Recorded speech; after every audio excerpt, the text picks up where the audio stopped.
Hello everyone, AmyR here with Prairie Paper and Ink, and time for another Mother's Day card. So I am going back to an oldie but goodie technique that I had done. It's been about a year and a half since I've done this.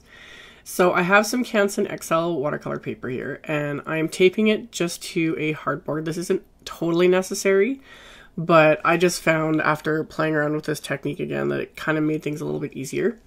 So I'm using my purple tape, and I just ripped the tape in half because it's so wide. And taping it to my hardboard, I have the smooth side of the Canson XL watercolor paper facing up. And then I'm inking up these images from the My Favorite Things Bold Blossoms stamp set with some of their little dye ink cubes, and then stamping them kind of randomly on my background. I'm not worried about getting, you know, a splotchy effect or anything like that because it's not going to matter in the end. I don't know if their ink formula has changed at all. I know they changed manufacturers, 2 or 3, I'm not sure how long ago it was. It was a while ago. So I'm not sure if the formula changed. I will link to the other 2 videos I did using this technique, and you'll see what I mean. The inks were a lot more reactive then, but there could be a bunch of different factors that applied all this. So I still got the results I wanted though. So I just kept stamping the images and basically filling this entire background. And right now it looks kind of messy and whatever, but I'm going to spray this with water, and the inks are going to react with this, and you see them starting to kind of move around and all that. And I'm going to speed up the drying process with my heat tool, and I'm also going to take a tissue and kind of sop up little bits here and there, because especially obviously the pink and the green will end up creating a muddy color if they mix too much. But by doing this, I end up getting this softer, slightly watercolory sort of a look. It still doesn't look the greatest at this point, but I have plans to finish it. So once I get everything completely dry, it has to be dry before you stamp anything else or do anything else to this, because you don't want everything, you know, smearing and making a mess. So it's completely dry at this point. And now I've taken some VersaFine ONYX black ink, and I'm stamping the centers on all of these flowers. And that's when things really start to just kind of pop and come together. So in the previous videos, I ended up actually stamping some of the black with black dye ink and letting it, you know, go around and smear. But for this, I wanted to stamp the black afterwards because I wanted it to be really crisp and to really stand out. So I stamped all of these centers with that VersaFine ONYX black ink. And then to really finish off my background, I wanted to add some black splatter. And I either use black soot distress ink for that, or this time I'm using black soot distress paint. It's a very thin consistency paint. It's very liquidy. So I just made sure to shake it up really well, and then I just took some out and put it on an acrylic block. I did add a little bit of water to it, but not much. You don't really need to. But this paint is very liquidy, and it's perfect for black splatter. So I've got just a little tiny bit on my block here, added just a little bit of water to thin it out a little bit, not much. And then I'm just gonna flick the edge of the brush on the edge of the acrylic block and create my little bit of splatter. Now, a note about this, you need to let it dry longer than you think you do. I even heat set it, everything. This was, I don't even want to say how many times I had to refilm this video because I smeared. I thought it was dry, and I ended up smearing the entire card the first time around. Just let it dry. So I set it aside, let it dry, pulled out my stamp cleaner. I showed this in a recent haul. I had a lot of people asking about it. So my little Nuvo stamp scrubber pad. I sprayed one side with my ultra clean stamp cleaner. And you can see these stamps have, you know, they're stained and they're a mess with that VersaFine ONYX black. This cleaner cleans VersaFine like nothing.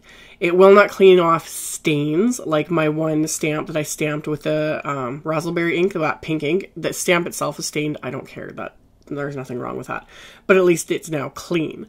I also, while I was at it, I rubbed just the acrylic blocks themselves because that ultra clean will clean up my acrylic blocks.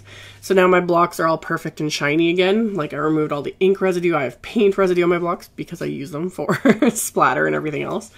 So it was just, while, you know, it was like killing 2 birds with 1 stone, letting my project dry, and I just quickly did cleaning.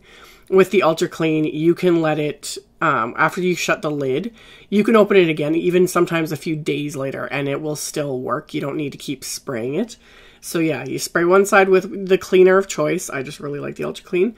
The other side you leave dry, scrub your stamp, then scrub it on the dry side, and it's good to go. So I cleaned all my stamps, cleaned my blocks while I was at it, heat set this background to make sure that paint was completely dry.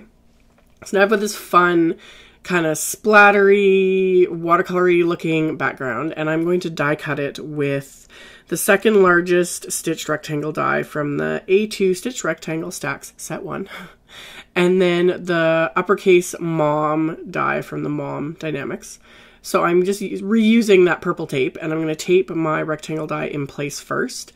Then I used my little T-square ruler to make sure I have this sentiment die straight.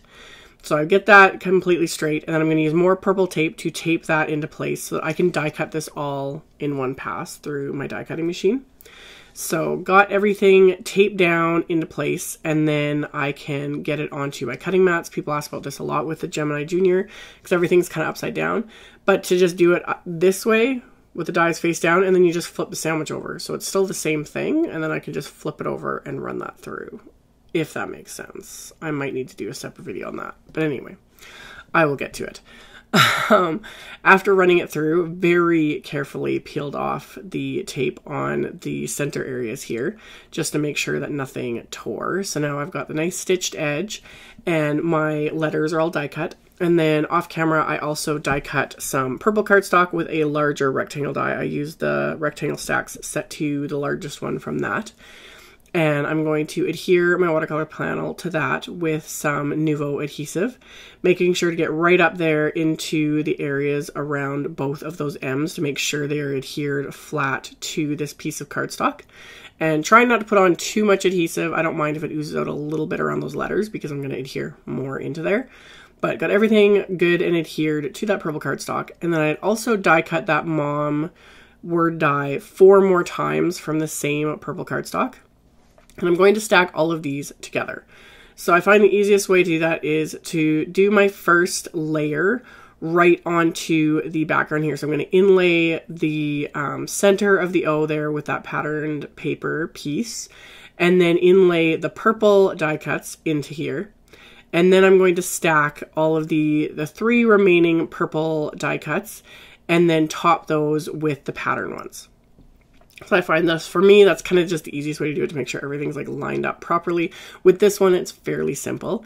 It gets a little more complicated when it's like a more cursive word or there's a lot of little pieces. This was simple. So I stacked everything 3 layers deep with the purple. With the 2 M's, I just left them the first layer in that scrap piece because it just made things quicker so I could do both of them at the same time. And then I'm going to top everything with those pattern ones. And now I can adhere those onto my card. So it just creates that fun kind of spotlight effect and pops the letters up. So they've got that bit of purple peeking out, and then the pattern matching the background. So really simple to do, and yet it gives it that kind of wow factor. So after I've got all of this adhered, I need to finish my sentiments. So I have the All About Mom stamp set and some black cardstock. And I'm going to use my anti-static powder tool, and I'm just going to do both sentiments at once. So I'm just using the anti-static powder tool on both ends. And then I'm going to ink up both of the sentiments with that Ink on 3 Juicy ink. And then stamp those onto my black cardstock, and then I'm going to heat emboss these with Simon Says Stamp's Fine Detail White Embossing Powder. And I purposely chose this sentiment for the inside of the card because that just cracks me up. That's totally what I would use for my own Mother's Day card. So after stamping them, I'm going to coat them with that white detail embossing powder and then melt that with my heat tool. So tap off the excess, get out my heat tool, let that heat up for a little bit before bringing it to my cardstock, and then melting everything. And then once everything is melted and my embossing powder is cleaned up and this is cooled off, I'm going to use my little Swiffer cloth to remove that excess anti-static powder from the cardstock, and then use my little guillotine trimmer here to trim down these pieces into little strips. So I've got the narrow Happy Mother's Day strip for the outside of the card, and then I trimmed down the larger one for the inside of the card. So I decided to adhere this one with more of that Nuvo adhesive rather than pop it up with foam tape. I kind of wanted just the mom sentiment to be popped up to bring more attention to that. So I did that.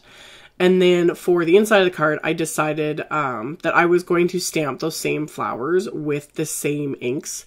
So it kind of defeated the purpose of cleaning them all, but it takes a few seconds to clean my stamps, so not a big deal at all. So I'm going to adhere my card front first with more of that Nuvo adhesive and center that on my card base, which is heavyweight white cardstock.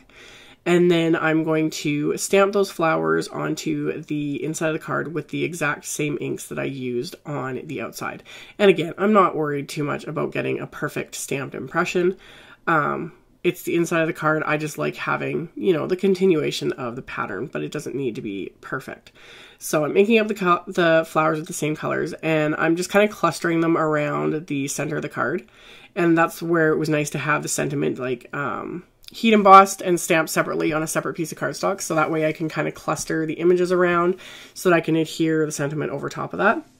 So I got everything stamped, and then I also stamped the flower centers with that VersaFine ONYX black ink just to finish everything off. So after I've got everything stamped, I can then adhere that sentiment right over that, and that's going to finish the inside of my card. So once I've got the inside done, I could have left it as is. This card is basically done, but I had to add just the littlest bit of shimmer, nothing too crazy. So I pulled out some Studio Caudia Majestic Confetti, the Majestic Confetti Mix. So there's the flat little, or they're not totally flat, they're flat and partially cupped sequins without the holes in them. So I pulled those out just to add a little bit of bling to this card and just kind of sprinkled them rather liberally on my card front here. And then I'm going to adhere these with that same Nuvo adhesive, just little dots of that adhesive, just picking up the confetti with my little jewel picker, putting down just a tiny little dot of the Nuvo adhesive, and then pressing that in, and then this card is officially good to go. So as always, I will have a link below the video to my blog post with links to all of the supplies used and pictures, etc., etc. So you can check out my blog post linked directly below the video. There will also be a supply list below as well. Thank you all so much for watching and subscribing and thumbs upping and commenting on my videos. I really appreciate it. And I will see you all very soon in the next one. Bye.